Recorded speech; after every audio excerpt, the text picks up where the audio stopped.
The rope burned against Liralay's wrists as she fought against her bonds, her father's voice echoing behind the barn door. 20 cattle and 2 horses. That's what Chief Corvin's son offered for her. We need those animals more than we need another mouth to feed. She pressed her ear to the weathered wood, her heart hammering as boots scraped across the dirt floor outside. 3 seasons of failed crops had left their settlement desperate, and she'd become nothing more than currency in a transaction that would seal her fate.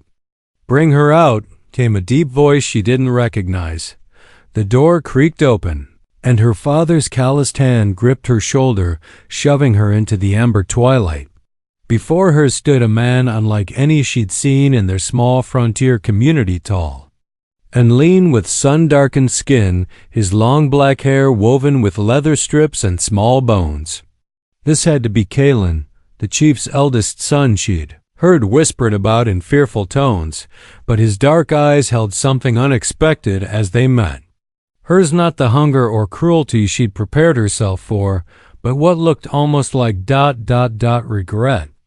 "Untie her," he said quietly. Her father's grip tightened.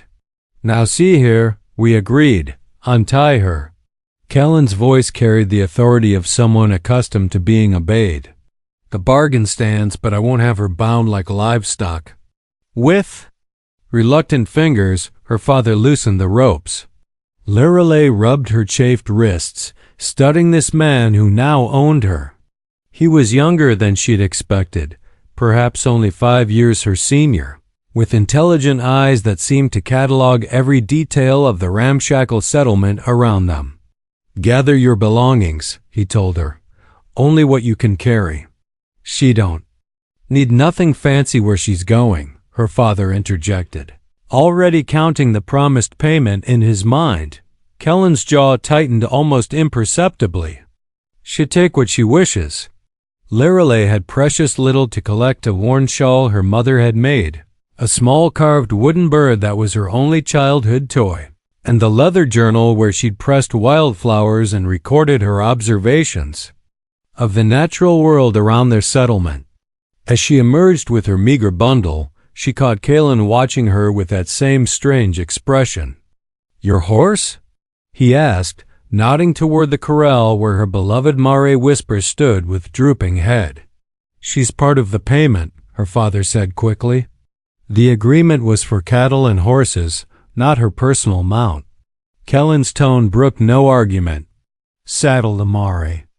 As her father grudgingly complied, Lirelay found her voice for the first time. "Why?"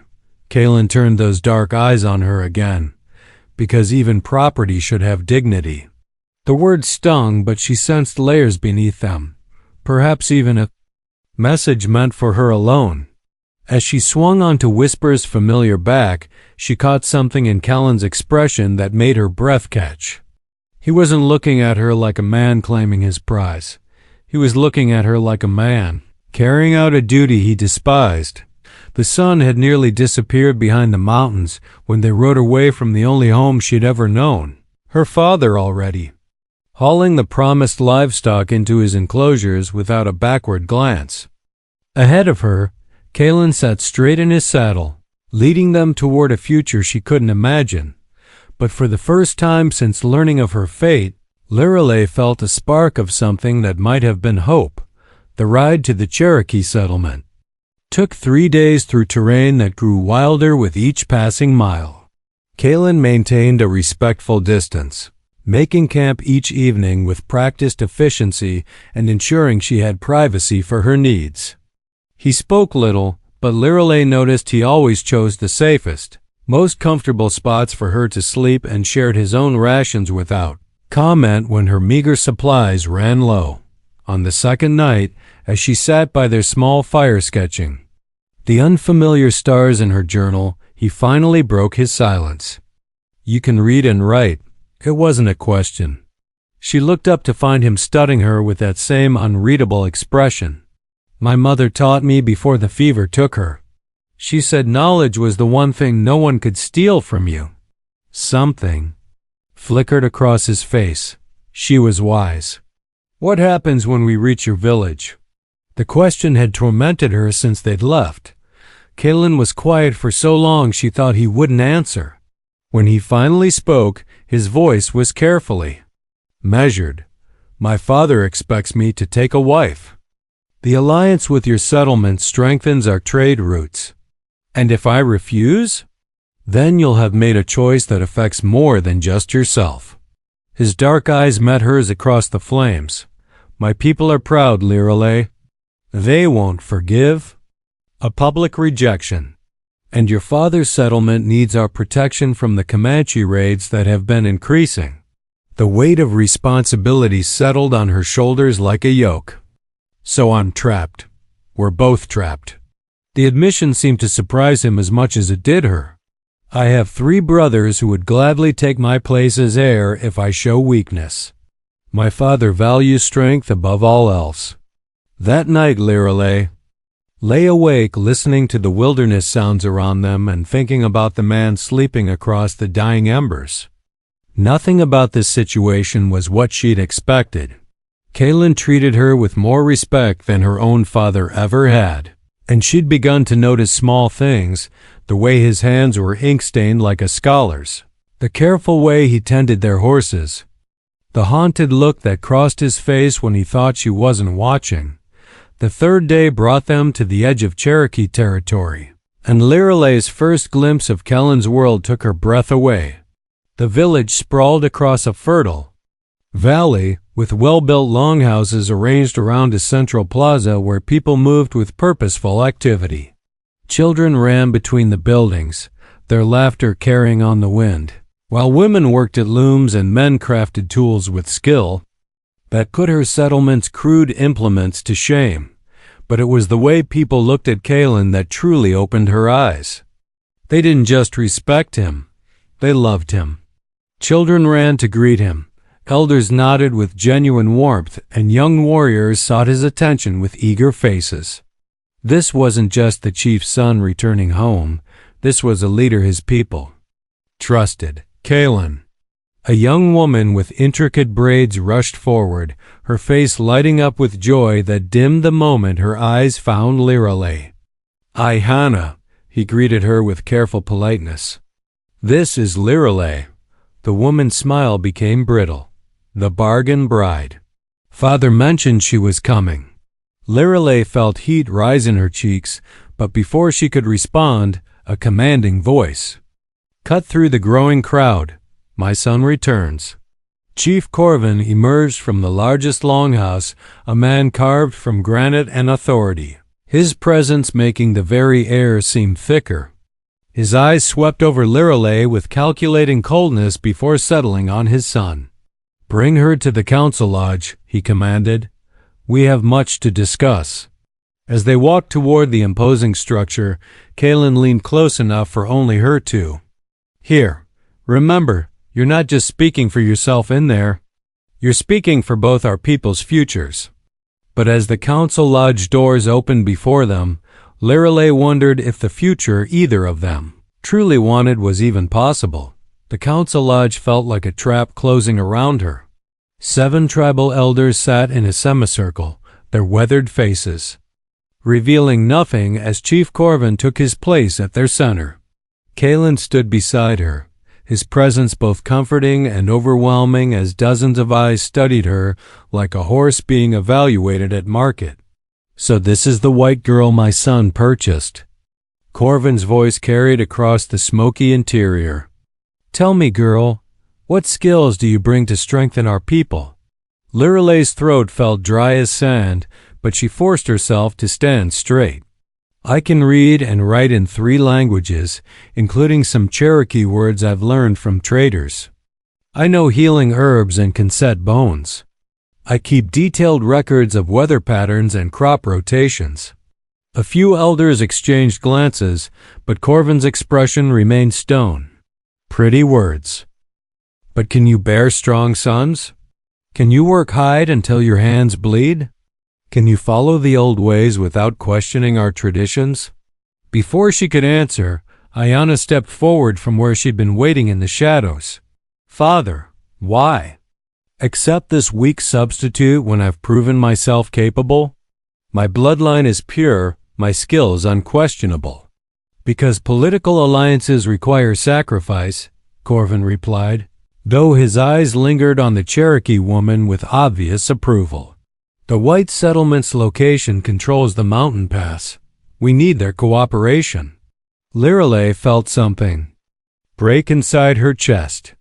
Even here, she was nothing more than a commodity, a means to an end that would benefit everyone except herself. But as despair threatened to overwhelm her, she noticed Kellen's subtle movement closer to her side. The arrangement has one more requirement, he said quietly. A trial period. 3 moons to prove compatibility. His father's eyes sharpened. You question my judgment? I honor our traditions. A forced union that breeds resentment serves no. 1. Kellen's voice carried careful diplomacy, but Lirelei heard steel underneath. If she proves unsuitable, I'll return her to her people and find another solution. The lie rolled off his tongue so smoothly that for a moment, even she believed it. But his meaning became clear as their eyes met briefly. He was buying them time. And if she tries to flee during this trial? One elder asked. Then she faced the same consequences as any oathbreaker, Corvin said with finality. Death or permanent exile. That night, Lirelei found herself housed in a small lodge on the village's edge, clearly meant to keep her separated from the main community. She was arranging her few belongings when soft footsteps approached outside. May I enter? Kellen's voice carried none of the authority it had held in the council lodge. She opened the flap to find him holding a wooden tray laden with food venison stew, cornbread, and wild berries that made her mouth water after days of trail rations. You haven't eaten, he observed, settling the tray near her fire pit. I've been thinking. She accepted the food gratefully, surprised by how tender the meat was. About your trial period? What happens in 3 moons when I still can't be what your people need? Kalen sat across from her, his long frame folding gracefully onto a woven mat. What makes you think you can't be what they need? I'm not Cherokee. I don't know your ways, your stories, your beliefs. I can't suddenly become someone I'm not. And what if they're wrong about what they need? The question hung in the smoky air between them. What if strength isn't just about following old patterns, but about adapting to new challenges? She studied his face in the firelight, seeing something she hadn't expected. Doubt. You don't agree with your father. I love my father. But I've traveled beyond our valley, seen how other people survive and thrive. The world is changing, Lirelei. We can change with it or be destroyed by our refusal to adapt. The way he said her name sent an unexpected warmth through her chest. Is that why you really brought me here? Not for the political alliance, but for something else? His dark eyes met hers, and for a moment she saw past the careful control to something vulnerable underneath. I brought you here because when I saw you tied up like an animal, I knew I couldn't let anyone treat you that way. Not even my own people. The admission sat between them like a confession, heavy with implications neither seemed ready to explore. But as Lirelei looked at this man who'd given her dignity when she'd expected degradation, she felt something shift inside her chest, the first stirring of feelings she hadn't thought possible. 2 weeks into her trial, Lirelei had found an unexpected rhythm in the Cherokee village. Each morning, she helped the elder healer Nokomis gather medicinal plants, her knowledge of herbs earning grudging respect. Afternoons were spent learning traditional crafts from the women, her quick fingers adapting to beadwork and hide preparation. Despite their initial skepticism, but it was the evenings that had begun to matter most, when Kalen would appear at her lodge with some excuse to check on her progress, and their conversations would stretch long into the night. The children are asking for more of your stories, he mentioned one evening, settling beside her fire with the easy familiarity that had developed between them. Especially the one about the girl who turned into a tree to save her village. Lirelei smiled, remembering the eager faces gathered around her the day before. Your nephew Dakota insisted I tell it 3 times. He's convinced he can transform too if he concentrates hard enough. He's not the only one you've impressed." Kellen's tone carried something deeper.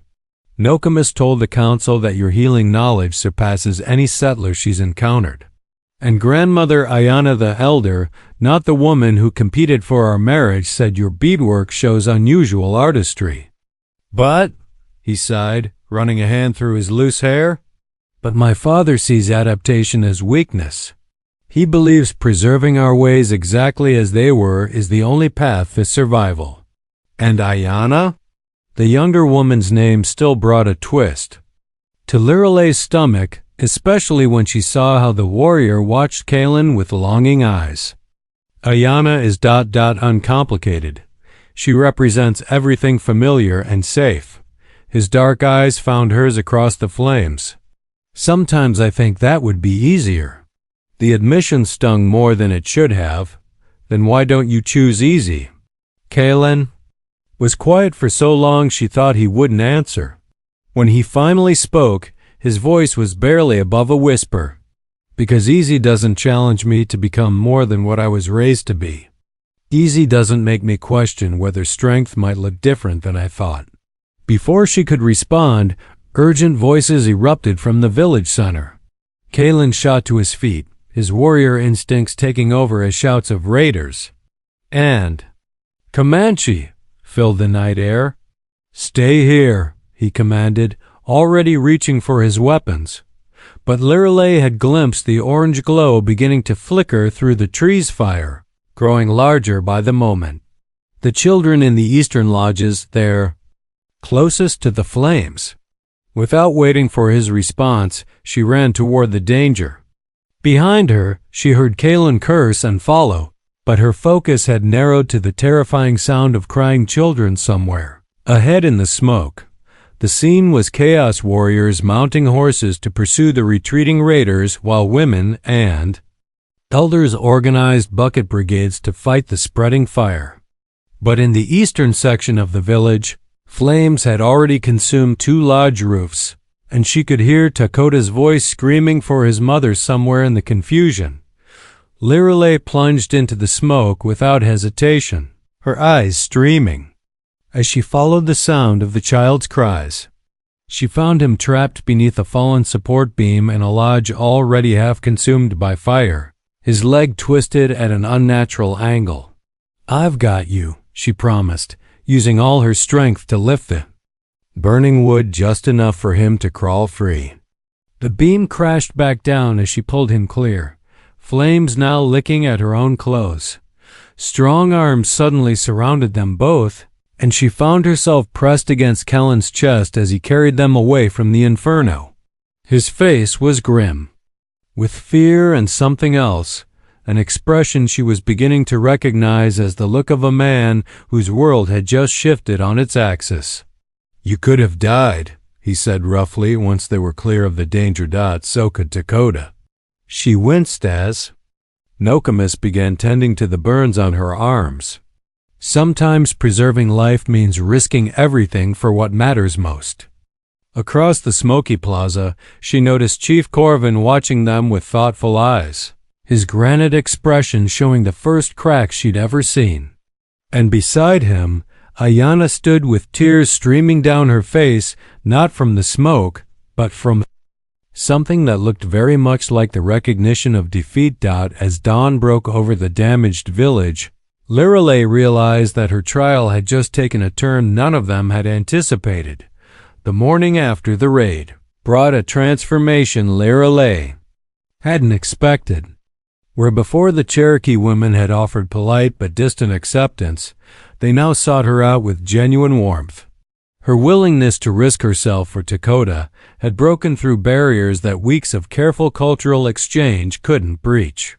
"You ran toward the fire when others ran away," observed Grandmother Ayana as they worked together to prepare healing poultices for the injured. "That speaks to character that cannot be taught." But it was the change in Kalen that affected her most profoundly. The careful distance he'd maintained had crumbled, replaced by an intensity that made her breath catch whenever their eyes met. He'd taken to finding excuses to be near her, helping with her evening chores, walking with her during plant gathering expeditions, sitting closer during the village's communal meals. "The council has been talking," he told her one evening as they sat beside the river that bordered the village, "about what happened during the raid." Liralay's stomach tightened. "And? 3 of the 7 elders now support making your place here permanent.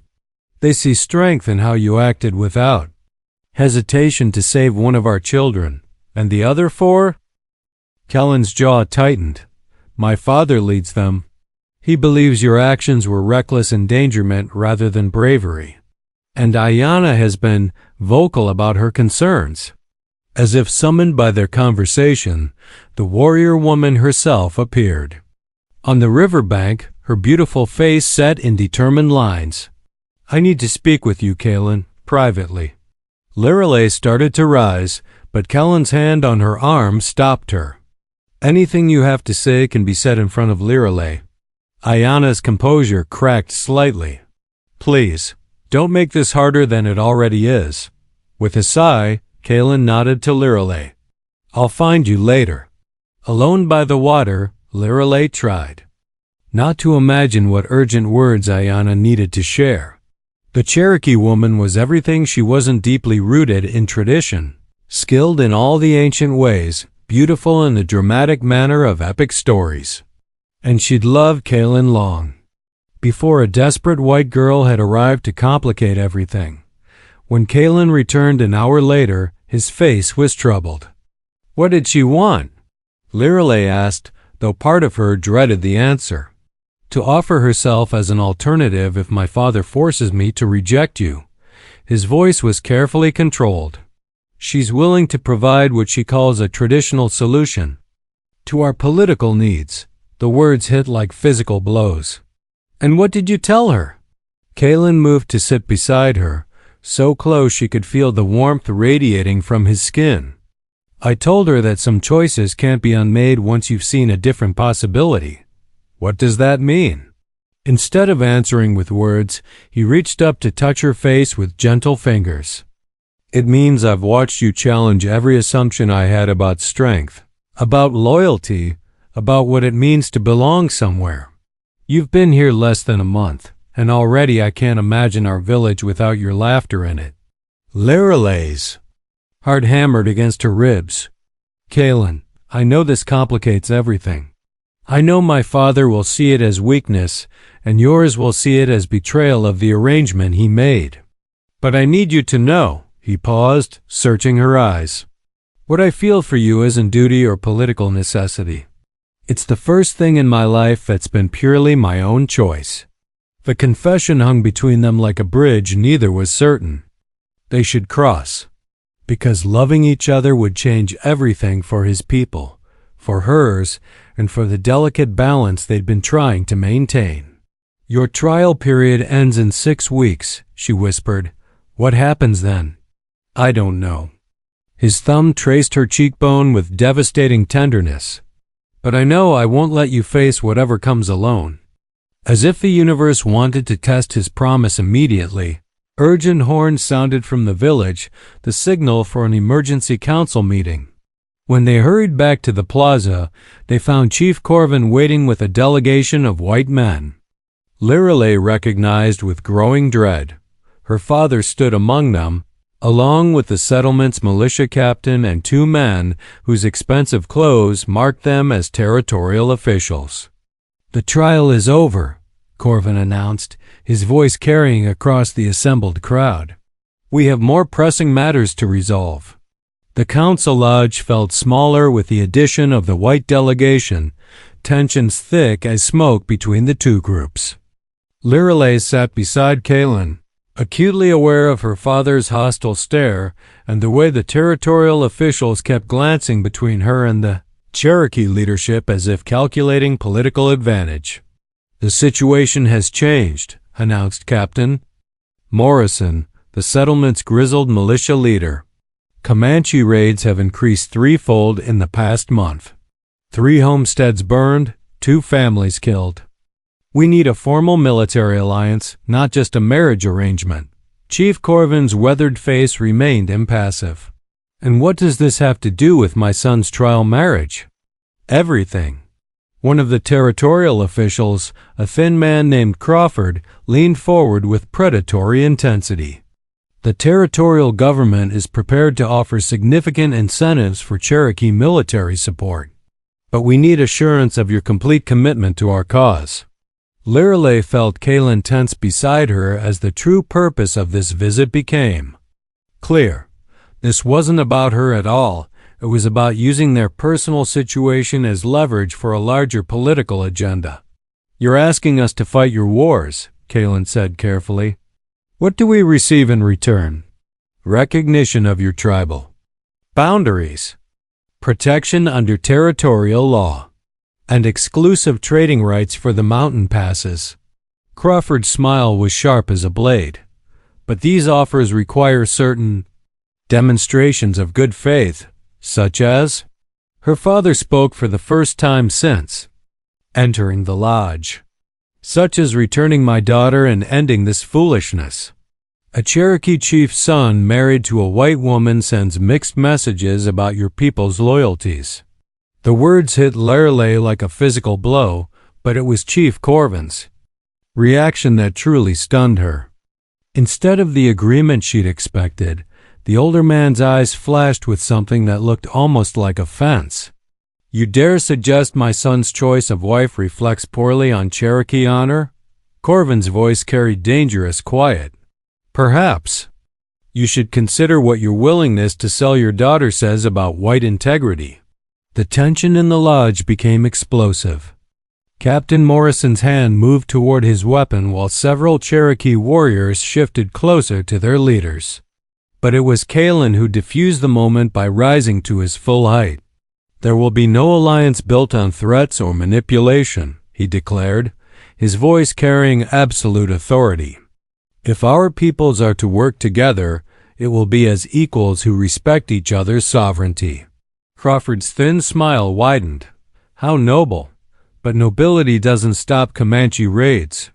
And without territorial support, I'm afraid your village's isolation leaves it rather vulnerable. The implied threat hung in the air like a drawn blade. Lirelei saw the trap closing around them, all accept the white official's demands and sacrifice any hope of equality, or refuse and face the consequences of standing alone against increasing dangers. But as she looked around the lodge at the faces of people she'd come to care about, an idea began to form. Rising slowly, she drew every eye in the room. There's another option, she said, her voice stronger than she felt. What if the alliance didn't depend on political marriages or demonstrations of submission?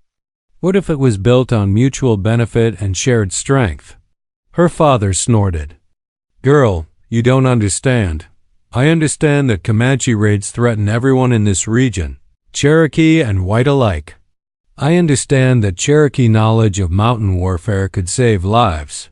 And I understand that white access to territorial resources could strengthen defenses. She looked directly at Crawford. What I don't understand is why cooperation requires anyone to compromise their dignity. Because that's how alliances work, the official replied dismissively. Someone has to bend. Lirelei felt Kaylin move closer, his presence lending her strength. Then maybe it's time to try something new. A partnership where both peoples contribute their strengths without sacrificing their identities. For a long moment, silence stretched through the lodge. Then grandmother Ayana, the elder who'd become Lirelei's unexpected ally, spoke from her place among the Cherokee Council. The white girl speaks wisdom. True strength comes from unity freely chosen, not submission forced through fear. Chief Corvin studied his son's face, then Lirelei's, his granite expression unreadable. When he finally spoke, his words surprised everyone. The trial period will continue as planned, but we will also begin discussions about this new form of alliance. If our young people can find a way to bridge two worlds, perhaps their elders can learn to do the same. Crawford's face flushed with anger. This is not what we came here to accomplish. Then perhaps you came for the wrong reasons. Kellen's voice cut through the official's protest. Real allies don't issue ultimatums. They build trust. As the tense meeting dissolved into smaller groups of heated conversation, Lirelei felt a hand on her shoulder. She turned to find Ayanna, the younger woman who'd seen her as a rival, studying her with something that might have been respect. You may not have been born Cherokee, Ayanna said quietly, but you fight for our people as if they were your own. That matters more than bloodline. The admission felt like a gift, but Lirelei knew the real test was still ahead. Because changing centuries of mistrust and fear would require more than good intentions. It would require courage that none of them had ever needed before. 3 weeks later, the first joint patrol between Cherokee warriors and white settlers returned with news. That changed everything. They'd not only successfully repelled a Comanche raid, but had also captured 2 raiders who revealed the location of a major war camp. The collaboration Lirelei had proposed wasn't just working. It was proving devastatingly effective, but success brought new challenges. As word spread through the territory about the unprecedented Cherokee-White alliance, officials in distant capitals grew nervous about implications they couldn't control. And within both communities, voices of dissent grew louder among those who saw cooperation as betrayal of ancient grievances. They're calling for your removal from the territory, Kaylin told her grimly as they walked through the village on a crisp autumn morning. Some territorial officials consider you a dangerous influence. Lirelei had expected this, but hearing it confirmed still felt like ice in her veins. And your father? What does he think about his son's choice now? See for yourself. They'd reached the central plaza where Chief Corvin stood addressing a gathering of both Cherokee and white community leaders. His weathered face showed something Lirelei had never seen there before, what looked almost like pride. My son chose a woman who saw strength where others saw only difference, he was saying. She understood that survival requires adaptation, not just preservation. This alliance exists because she dared to imagine something new. Captain Morrison nodded gruffly from among the white representatives. Can't argue with results. We've lost no homestead since the patrols began, and trade through the passes has tripled. Even Crawford, the territorial official who'd tried to manipulate them, wore an expression of grudging respect. The federal government is reassessing its position on territorial alliances. Your model may become policy. As the gathering dispersed, Lirelei found herself facing a moment she'd been both anticipating and dreading. Her father approached slowly, his weathered face showing emotion she couldn't read.